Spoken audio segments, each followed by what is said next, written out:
Biology class 12 chapter 13 जैव प्रौद्योगिकी अथवा बायोटेक्नोलॉजी के अंतर्गत पार्ट 1 लेकर के आए हैं। आज के पार्ट में इस पार्ट के कई सारे इंपॉर्टेंट टॉपिक या वेरी मोस्ट इंपॉर्टेंट टॉपिक को समझाएंगे। चलिए सबसे पहले जानते हैं जैव प्रौद्योगिकी क्या है, यानी इसकी परिभाषा को समझा देते हैं। तो जैविक कारकों और उनसे प्राप्त एंजाइमों के उपयोग द्वारा लाभदायक उत्पादों को औद्योगिक स्तर पर प्राप्त करना जैव प्रौद्योगिकी अथवा बायोटेक्नोलॉजी कहलाता है। आपको बता दें, जो जैविक कारक कहे गए हैं जैसे सूक्ष्म जीव होते हैं, चाहे वो आप जीवाणु ले लीजिए, चाहे शैवाल ले लीजिए, या फिर कवक है, ऐसे ही ईस्ट भी होता है, ऐसे ही पादप हैं, जंतु हैं, इनकी कोशिकांग होते हैं, ऊतक होते हैं। तो इनमें से किसी भी जीवित तंत्र को, कोई भी जीवित तंत्र हो, किसी भी जीवित तंत्र को मानव समाज के लिए उपयोगी उत्पादों को औद्योगिक स्तर पर प्राप्त करना ही जैव प्रौद्योगिकी अथवा बायोटेक्नोलॉजी कहलाता है। आपको बता दें, जो बायोटेक्नोलॉजी है, बायोटेक्नोलॉजी है, ये मुख्य रूप से दो शब्दों से मिलकर बना हुआ है। एक तो बायो और दूसरा टेक्नोलॉजी। इस तरह से बायोटेक्नोलॉजी हो गया, जिसका मतलब ही होता है कि जैविक कारकों और उनसे प्राप्त एंजाइमों के उपयोग के द्वारा लाभदायक उत्पादों को औद्योगिक स्तर पर प्राप्त करना जैव प्रौद्योगिकी अथवा बायोटेक्नोलॉजी कहलाता है। अब जैविक कारक मैंने आपको बताए, जैसे सूक्ष्म जीव होते हैं। सूक्ष्म जीव में कौन कौन से, जैसे जीवाणु है, शैवाल है, कवक है, ईस्ट है, पादप और जंतु कोशिकाएं होती हैं, कोशिकांग हैं, कोई ऊतक है। तो आदि में से किसी भी जीवित तंत्र, कोई भी जीवित तंत्र हो, किसी भी जीवित तंत्र को मानव समाज के लिए उपयोगी उत्पादों को औद्योगिक स्तर पर प्राप्त करना, मानव समाज के लिए उपयोगी उत्पादों को औद्योगिक स्तर पर प्राप्त करना ही जैव प्रौद्योगिकी अथवा बायोटेक्नोलॉजी कहलाता है। आपको बता दें, जो बायोटेक्नोलॉजी शब्द है, इस शब्द का प्रयोग सबसे पहले कार्ल इरेकी ने किया था। कार्ल इरेकी ने सन 1917 में किया था। कार्ल इरेकी ने बायोटेक्नोलॉजी शब्द का प्रयोग 1917 में किया था। जो बायोटेक्नोलॉजी है, ये बायोटेक्नोलॉजी की नींव, या कह लीजिए कि जैव प्रौद्योगिकी की नींव जो पड़ी भारत में, अगर भारत की बात की जाए तो 1982 में पड़ी।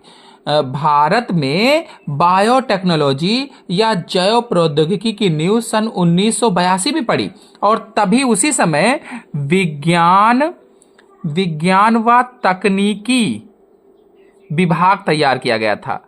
विज्ञान व तकनीकी विभाग के अंतर्गत नेशनल बायोटेक्नोलॉजी बोर्ड की स्थापना हुई थी। चलिए जानते हैं जैव प्रौद्योगिकी के सिद्धांत क्या हैं। तो आपको बता दें, जो आधुनिक जैव प्रौद्योगिकी है, आधुनिक जैव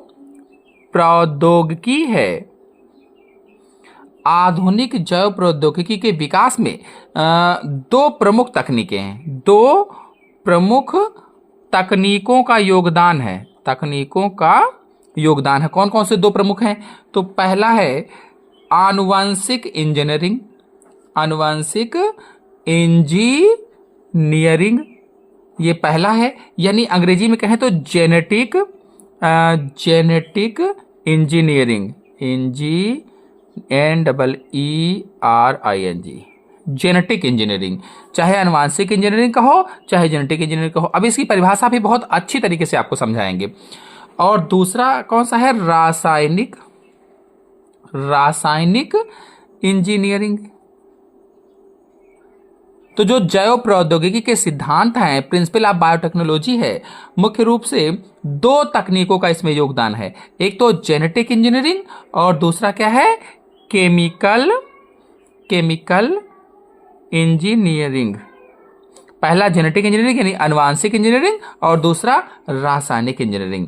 अब देखिए आनुवांशिक इंजीनियरिंग का मतलब ये होता है कि कोई भी जीवधारी है, उस जीवधारी का जो डीएनए होता है, किसी भी जीवधारी का जो डीएनए है या कह लीजिए कि जो जीन होता है, उस जीन में आवश्यकता अनुसार चेंज कर दिया जाए। जो जरूरी है, जो जरूरत है, कह लीजिए जो आवश्यकता है, वो चेंज कर दिया जाए, फेर बदल कर दिया जाए और फेर बदल करके उसकी संरचना में बदलाव लाया जाए, उसे ही आनुवांशिक इंजीनियरिंग कहा जाता है। मतलब कोई भी जीवधारी है, उसके डीएनए में आवश्यकता अनुसार फेरबदल करना ही आनुवांशिक इंजीनियरिंग या जेनेटिक इंजीनियरिंग कहलाता है। जबकि जो रासायनिक इंजीनियरिंग है, ये क्या है, तो आनुवांशिक इंजीनियरिंग या जेनेटिक इंजीनियरिंग के द्वारा बनाए गए जो जीव हैं, जो जेनेटिक इंजीनियरिंग के द्वारा जो जीव बनाए जाते हैं, इन जीवों में या इन जीवों से उत्पादों को प्राप्त करना, विभिन्न उत्पादों को, जैसे वैक्सीन प्राप्त करना, एंजाइम प्राप्त करना, ये सब रासायनिक इंजीनियरिंग के अंतर्गत आता है। चलिए जेनेटिक इंजीनियरिंग यानी कि पहला जो सिद्धांत था जेनेटिक इंजीनियरिंग या आनुवांशिक इंजीनियरिंग को समझा देते हैं। देखिए जेनेटिक इंजीनियरिंग की कभी कभी परिभाषा पूछी जाती है, तो इसकी परिभाषा क्या होगी, लिखेंगे जीवों के आनुवंशिक पदार्थ। अब आनुवंशिक पदार्थ क्या क्या हो सकता है, या तो डीएनए हो सकता है या फिर जीन हो सकता है। तो डीएनए या जीन आप भी लिख सकते हो। तो जीवों के आनुवंशिक पदार्थ में आवश्यकता अनुसार फेर बदल करना ही क्या कहलाता है, जेनेटिक इंजीनियरिंग कहलाता है। जेनेटिक इंजीनियरिंग कहलाता है। जीवों के आनुवंशिक पदार्थ कौन कौन से, चाहे डीएनए हो चाहे जीन हो, में आवश्यकता अनुसार फेर बदल करना ही जेनेटिक इंजीनियरिंग कहलाता है। अब आपको बता दें, इसी को जेनेटिक इंजीनियरिंग को जीन मैनिपुलेशन भी कहा जाता है। जीन मैनिपुलेशन भी कहते हैं, ये भी याद रखना, कहीं जीन मैनिपुलेशन के नाम से आ गया तो इसी को कहा जाता है, जेनेटिक इंजीनियरिंग को ही जीन मैनिपुलेशन कहा जाता है। आपको बता दें, ये जो आनुवंशिक पदार्थ है, इसमें कहा गया कि डीएनए या जीन में आवश्यकता अनुसार फेरबदल, तो फेरबदल करेंगे, मनुष्य ने हाथ लगाया, इसका मतलब क्या हुआ कि आनुवंशिक पदार्थ का कृत्रिम संश्लेषण हुआ है। तो आनुवंशिक पदार्थ का कृत्रिम संश्लेषण क्या कहलाता है, कृत्रिम संश्लेषण ही जेनेटिक इंजीनियरिंग या जीन मैनिपुलेशन या कह लीजिए आनुवांशिक अभियांत्रिकी, हिंदी में आनुवांशिक अभियांत्रिकी कहलाता है। आनुवांशिक अभियांत्रिकी कहलाता है। अब देखो इसमें किया क्या जाता है, कैसे चेंज किया जाता है। तो कभी कभी दो अलग अलग जीनों के डीएनए को जोड़ा जाता है। डीएनए को जोड़कर नया डीएनए बनाया जाता है। तो दो अलग अलग जीवों के डीएनए को जोड़कर एक नया डीएनए बना दिया गया। जैसे नील हरित शैवाल है, तो इस नील हरित शैवाल के डीएनए को निकाल लिया, जो नाइट्रोजन का फिक्सेशन करता था, उसकी जीन को निकाल लिया, उस जीन को निकाल लिया जो नाइट्रोजन का फिक्सेशन करता था, और इसको धान के खेतों में, धान होता है, धान के जीन में जोड़ दिया। तो देखिए यहाँ पर नील हरित शैवाल थी और इसके डीएनए को धान के डीएनए से जोड़ा गया। इस तरह से जो एक नया डीएनए बना, उसे क्या कहा, नए डीएनए को रिकॉम्बिनेंट डीएनए कहा, रिकॉम्बिनेंट डीएनए कह दिया। तो इसी पूरी प्रोसेस को ही जेनेटिक इंजीनियरिंग या आनुवांशिक इंजीनियरिंग या आनुवांशिक अभियांत्रिकी या जीन मैनिपुलेशन या फिर रिकॉम्बिनेंट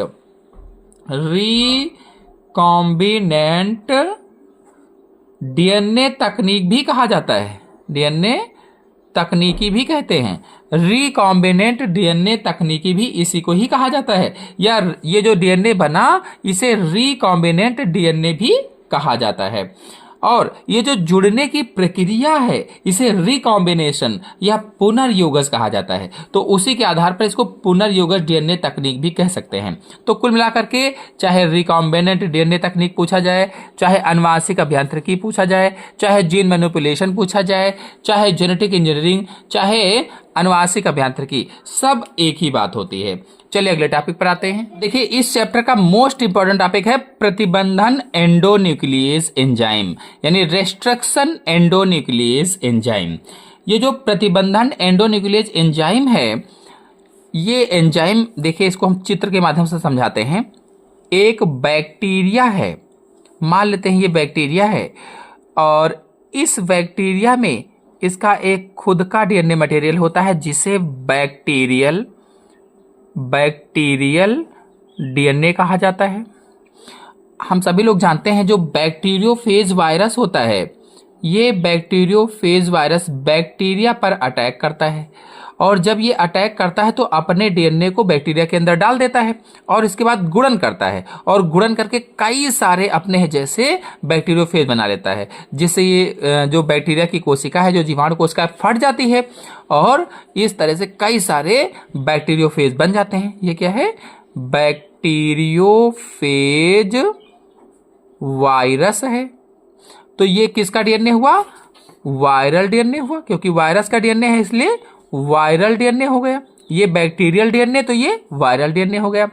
तो ऐसा हो रहा है तो बैक्टीरिया दग जा रहा है, खत्म हो जा रहा है, फट जा रहा है, जिससे बैक्टीरिया की मृत्यु हो जा रही। तो बैक्टीरिया ने क्या सोचा कि चलिए खूंखार एंजाइम का निर्माण करते हैं इसको खत्म करने के लिए, अपने आप को बचाने के लिए। तो बैक्टीरिया ने बहुत तगड़ा एंजाइम प्रकट किया। अब इस एंजाइम ने क्या किया कि जा करके इसको कट कर दिया, जो वायरल डीएनए था इसको कट कर दिया। इस तरह से बैक्टीरिया ने अपने आप को बचा लिया। इसी एंजाइम को प्रतिबंधन एंडोन्यूक्लियस एंजाइम कहा जाता है, और ये डीएनए को स्पेसिफिक प्लेसेस से कट लगाता है। आपको बता दें इसे आणविक कैंची भी कहते हैं, आणविक कैंची भी कहा जाता है। क्यों कहते हैं? क्योंकि ये अणु को काटता है, डीएनए को काटता है। कैंची क्या कार्य करती है? काटने का कार्य करती है। कैंची काटने का कार्य करती है, जबकि आणविक कैंची लगा है इसका मतलब अणु क्या है? डीएनए आरएनए अणु होते हैं, तो अणुओं को काटने का कार्य आणविक कैंची करेगी, यानी रेस्ट्रिक्शन एंडोन्यूक्लियस एंजाइम करेगा। क्योंकि ये जो वायरल डीएनए था उसको रिस्ट्रिक्ट करता है, इसलिए रेस्ट्रिक्शन हो गया, प्रतिबंधन हो गया। प्रतिबंधन एंडोन्यूक्लियस एंजाइम प्रतिबंध लगाता है उस पर, इसलिए प्रतिबंधन एंडोन्यूक्लियस एंजाइम हो गया। आपको बता दें इसकी खोज आर्बर ने की थी। आर्बर ने सन 1962 में की थी। प्रतिबंधन एंडोन्यूक्लियस एंजाइम की खोज आर्बर ने सन 1962 में की थी। और आपको बता दें ये विशेष एंजाइम होते हैं, मैंने कहा था बहुत तगड़े एंजाइम होते हैं, विशेष एंजाइम होते हैं जो बैक्टीरियल डीएनए के द्वारा, जो बैक्टीरिया होता है इसके द्वारा कह लीजिए, बैक्टीरिया के द्वारा वायरल डीएनए को खत्म करने के लिए या वायरल डीएनए से आत्मरक्षा के लिए कह लीजिए बनाए जाते हैं। वायरल डीएनए से बचने के लिए बैक्टीरिया इन एंजाइम का निर्माण करता है। किस एंजाइम का? तो आणविक कैंची का या प्रतिबंधन एंडोन्यूक्लियस एंजाइम का निर्माण करता है। आपको बता दें ये जो प्रतिबंधन एंडोन्यूक्लियस एंजाइम होते हैं, ये एंजाइम डीएनए को स्पेसिफिक प्लेसेस से कट लगाते हैं। अब देखिए जैसे यहां पर हम एक डीएनए खंड बनाते हैं इस तरह से GAATC, ये मान लेते हैं 5 प्राइम टू 3 प्राइम है, तो ये उसका उल्टा होगा, एंटी पैरेलल होगा, 3 प्राइम टू 5 प्राइम होगा। अब G का क्या होगा? G का C होता है कॉम्प्लीमेंट्री बेस पेयर, A का T होता है, A का T होता है, T का A और C का G होता है कॉम्प्लीमेंट्री बेस पेयर। तो ये जो प्रतिबंधन एंडोन्यूक्लियस एंजाइम है ये डीएनए के दोनों वलयकों पर 5' to 3' यानी 5 प्राइम टू 3 प्राइम दिशा में समान पढ़े जाते हैं। इसका मतलब ये यहां से कट करता है और इधर यहां से कट करता है। यहां से जब ये कट करेगा तो यहां से डीएनए कट हो जाएगा, और यहां से कट करेगा तो यहां से डीएनए कट हो जाएगा। देखिए AATTC 5 प्राइम टू 3 प्राइम दिशा में पढ़िए, AATTC, और 5 प्राइम टू 3 प्राइम दिशा में पढ़ेंगे तो AATTC। तो डीएनए के दोनों वलयकों में 5' to 3' या 5' to 3' दिशा में समान पढ़े जाते हैं। इन्हें पैलिंड्रोम कहते हैं, पैलिंड्रोम्स कहा जाता है। इन्हें क्या कहा जाता है? पैलिंड्रोम्स कहा जाता है। चलिए पैलिंड्रोम्स के बारे में थोड़ी जानकारी और आपको बता देते हैं। देखिए पैलिंड्रोम मैंने अभी बताया GAATTC, ये डीएनए का एक वलयक है, मान लेते हैं 5' to 3' है, और इसका होगा सी है, सॉरी, जी का कॉम्प्लीमेंट्री बेस पेयर सी होगा, CTTAAG हो जाएगा इसका ये दूसरा वलयक है 3' to 5'। तो इस समान पढ़े जाते हैं। देखिए इधर से 5' to 3', क्योंकि पैलिंड्रोम मैंने बताया 5' to 3' दिशा में समान पढ़े जाएंगे, तो GAATTC समान है। यानी कि क्या कहेंगे कि अक्षरों का वह समूह जो आगे व पीछे दोनों तरफ से पढ़ने पर एक ही समान पढ़ा जाता है,